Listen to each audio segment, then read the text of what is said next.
Hello and welcome to, I guess, the first episode of the Darksy show.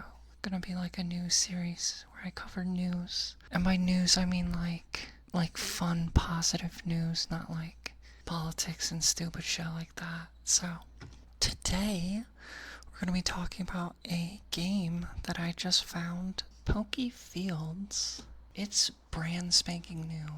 It's currently in like a closed test, but the demo is coming up soon. I basically just nabbed a bunch of screenshots from this person right here, official Darku.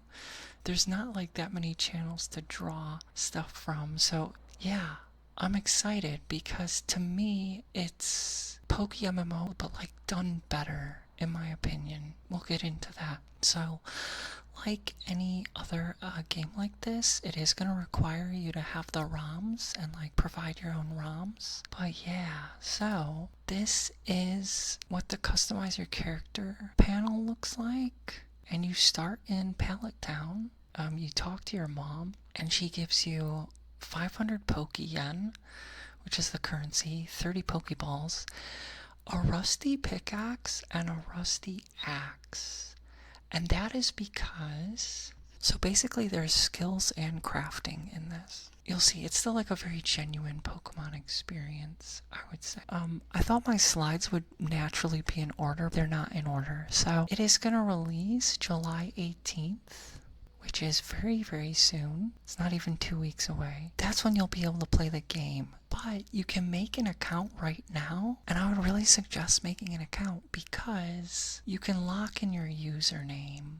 So I would do that as soon as possible, like right after watching this video, so that you have your username and nobody else can like nab it from you. This is some of the UI. It's a nice like dark mode theme. You'll see a lot of really dark blues, almost like an off black, but like transparent, right? I like the font choice. It looks really good. Now, you will be choosing between Bulbasaur, Squirtle, and Charmander. This official Darku, like, apparently their mascot is a Shinx. So, like, the devs actually just gave them a Shinx to play with, which I think is really cool. And so this is a snapshot of, like, the first battle in, like, Route 1 or whatever. This is what it looks like. Again, with, like, this kind of, like, dark mode, simple but sleek type of UI to it. You can see he's got a little axe here, and he's chopping down a tree. And if you look up in the corner, you can see +5 forging XP, +2 oak log. So this is where like the MMO aspects are coming through as far as like building XP for skills, but also collecting resources. It just makes me wonder if like you're gonna be able to build like your own house or something. I don't know if that's like eventually what you can do with oak logs, or if they have like a different plan for that.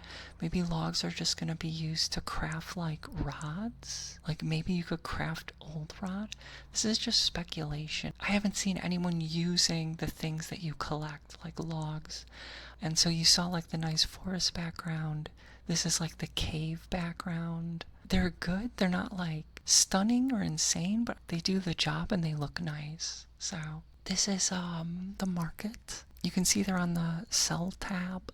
So there's all the different things you can sell. Notice they have like long sleeve jeans. I believe there's going to be a lot of cosmetic items because they can't monetize directly off of Pokemon. And they've made statements like they're very much trying to not be pay to win at all. So the support is probably just going to all be like cosmetic things, which is fine. I don't really mind that. In Pallet Town, you can see they're in this area. Wouldn't normally be in Pallet Town. So there are like some changes to the map, and it's for these resource zones. Like you see this mushroom here. That's like one of the resources you can get. Again, I don't know if is this what you can make potions from or something? Certain Pokemon food? I don't know, but I'm excited to see like where the whole like resource gathering and crafting system kind of goes. There are going to be certain encounters that happen sometimes when you're gathering resources. So like you could be cutting down a tree and then a pine cone comes out type of thing. And maybe another tree you go to chop and it's a pseudowudo or something, you know? And this is another little change. There's this kind of special grass area. And what's so special about this little special grass area is apparently there's wild Eevees in here. So we have confirmation of early game Eevee. Eeveelution enjoyers rejoice. Yeah, Pog, I'm probably gonna catch several Eevees here myself when I get in. Your Pokemon's IVs and EVs and stats very easily all right here. I'm not like a big fan of the whole EV IV thing in Pokemon. I have a take on that. I don't think it really adds to the game. I think it, other than just like busy work. But I think that to be taken seriously by like the competitive community, it would be heresy to not have it, right? So there you go. However, the thing is there is going to be a reset after the initial demo period. So July 18th you can play the game, and then at some point when it's quote unquote like more finished, there is going to be a massive reset. The thing is though, there's not even really a time frame for how long a period of time that's actually going to be. I wouldn't like ignore it completely, I guess. Here's a shot of the friends list, because you can make friends. And what's cool about that is it'll give like the exact location of your friends. Initially when I thought that this location was referring to like this is where you made the friend. But no, it's like real time telling you where your friend is at, which I think that's very useful. I haven't mentioned, even though it's been in the bottom of all these, there's a chat box with different types of chats. It looks like there's one dedicated to trade, one that's global. And speaking of trading, this is like what the trade window looks like. I think kind of just drag or click your items into, you know, the grid here. And then when the other player hits trade, it does this. And that's how you know they're locked in. And then when you hit trade, yours also lights up. And then it completes the trade. Trading super straightforward and simple, but obviously it's something that has to work. You don't want like a crappy trade system where people can throw things in there and then take them out at the last second, right? And then the theft would be rampant, obviously. Okay, this is what it looks like when you learn a new move. This also reminds me that thus far in the game, there are no attack animations, and there's also no Pokeball animations when you go to like throw out a Pokeball to catch a Pokemon. I'm very sure that these are things that they're going to be rapidly working to implement, right? This is what it looks like when you go to evolve. It's just evolve or cancel. You have these trainer cards. Like how many gym badges, Pokemon seen, caught, and owned, shinies caught, because there are shinies, definitely shinies. That would be insanely disappointing if there were. Clicking over, they clicked over on skills. It looks like right now there's just foraging, mining, and fishing. This is a shot of your PC. You have your party on the side. Then you have like your whatever Pokemon you selected, like all their information here. It looks like you get like 10 boxes. And then you even have a search bar, so you can just search your whole PC. But yeah, I think it's good, it's clean. So then I also captured a bunch of shots of like the first gym battle. There's like a little bit of lore being created, I feel like. You have multiple references where they're like, oh, for some reason Pokemon from Johto are migrating to Kanto, like more and more. So like, I don't know, I feel like there's some like story brewing behind there. Junior Trainer Liam has a Geodude, a Sandshrew, which those are the two you would expect. Then he has a Zubat and a Teddiursa. And then Brock, he has a Geodude, a Sudowoodo, an Omanite, and a shiny Onyx. Something else to note, the information is kind of all out there as far as like, it has the Pokemon's type, it has their special ability, and it has like whatever they're holding. And then this is the little icon that means something's a shiny. So it's kind of just like all for you to see versus like being hidden, which, you know, I think is fine. Okay, this is a very dark shot of inside Mount Moon. And this was just I took because you can see mining. They got 2 iron chunks. So there's iron, there's copper. I don't know what all the metals are and stuff, but I guess we'll find out when we get inside. Here's a shot of the Pokedex. I like the little progress bars at the bottom. I think that looks cool. And it's like just nifty. But I think one of the best features of the Pokedex is that you can click on a Pokemon, and then if you click on this Wild Locations tab, it gives you information of where you can catch them, what level, like what rate of like finding them, and then like the time of day as well.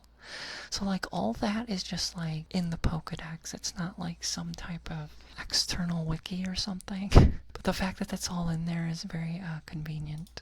And then here's a shot of this is your chat settings. So it looks like you're able to like customize. Oh, is that it? Okay, that was like the last slide of like the slides that I took.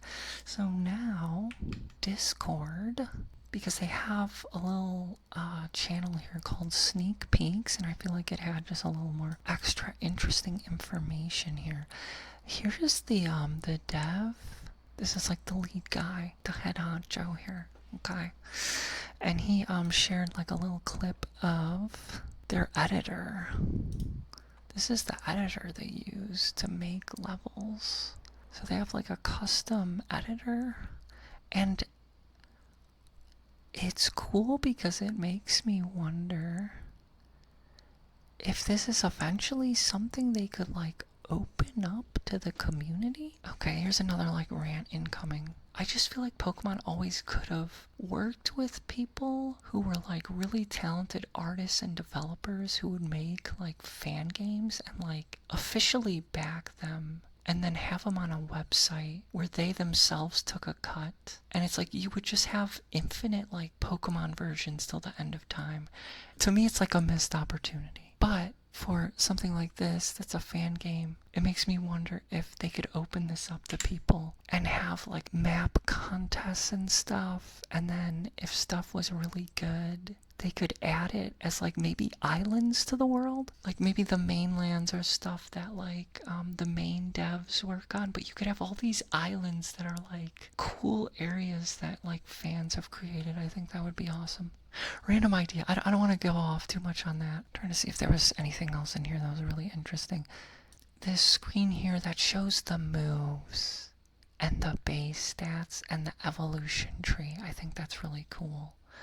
Again, to have all this information like right in there. You don't have to go on like Bulbapedia or something, because that's the other thing. I don't know exactly like if the moves are in line with the latest generation, or if there's been a lot of time put into like them picking the move sets for Pokemon. I have no idea. Oh, when someone's in a battle, they'll have like this little spinning Pokeball above their head, which I think is just a cool little indicator. The abandoned Warfront. See, this is like, excuse me if I'm wrong, but I do not think it's in regular Pokemon unless it's in one of the much newer Pokemon that I'm like not familiar with.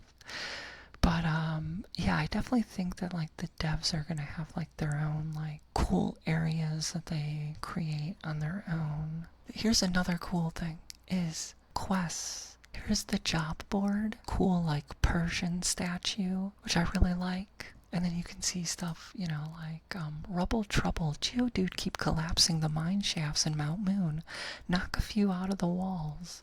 And then it's like defeat a Geodude, and then this is how much like Poke Yen you get for, you know, these different quests. And then it looks like there's like a little thing over here on the side that's like jobs. Sorry, I'm blocking this. That shows, you know, how far you are along in each of these. I think the quests are, again, it'll be a nice touch where it's like cool things to do to make money. Just fun little, you know, achievement type things. So basically you can get a lantern. And the reason why that one shot of Mount Moon was so dark is because they hadn't implemented the lantern yet. But now you can see the lantern, and I just love it. It's so simple, but like super cozy vibes with the lantern. So here's the website. They have a Discord. which I was just showing you. So if you click that, then you can go to the Discord as well.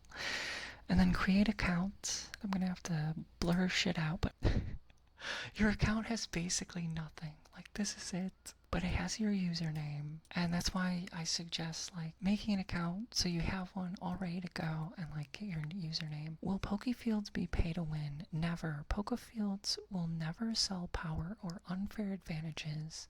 Anything we ever offer is purely cosmetic.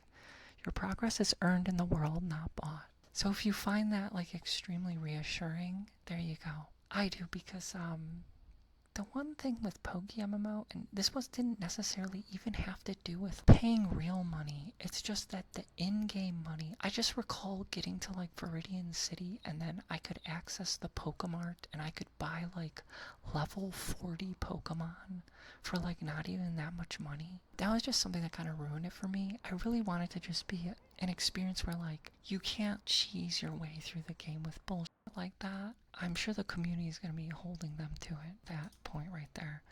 I was hoping that if they had, like, actual developer updates, they do have a GitHub. The repository is just, like, non-accessible. But it's funny because in the Discord, they have their GitHub commits, like, connected to the Discord. When you click it, you know, you don't have access to it, but you can see that they're working on stuff, which I think is nice. Even if you can't see what it is, just the fact that you can see the activity, I think, is important and good. So yeah, that's I guess we'll end with this, the last development update, which is opening our gates July 18th. I'm curious how this goes. I mean, I'm planning on playing then, unless something pops up and I can't that day, but it'd be cool to just be there on, like, opening day. I just wonder, like, how the servers are gonna handle it, and hopefully they're prepared. Hopefully it's not like frustrating experience for people, but I think this is exciting. So, and I'm excited to play it with chat. Yeah, this was first episode of the Darksy show. I think the next episode I'll be talking about, apparently Palworld has a TCG now. I'm gonna be honest, I'm not so excited about that project, but I'll talk about that for that episode. But yeah, thank you guys for watching, and I'll see you in PokeFields.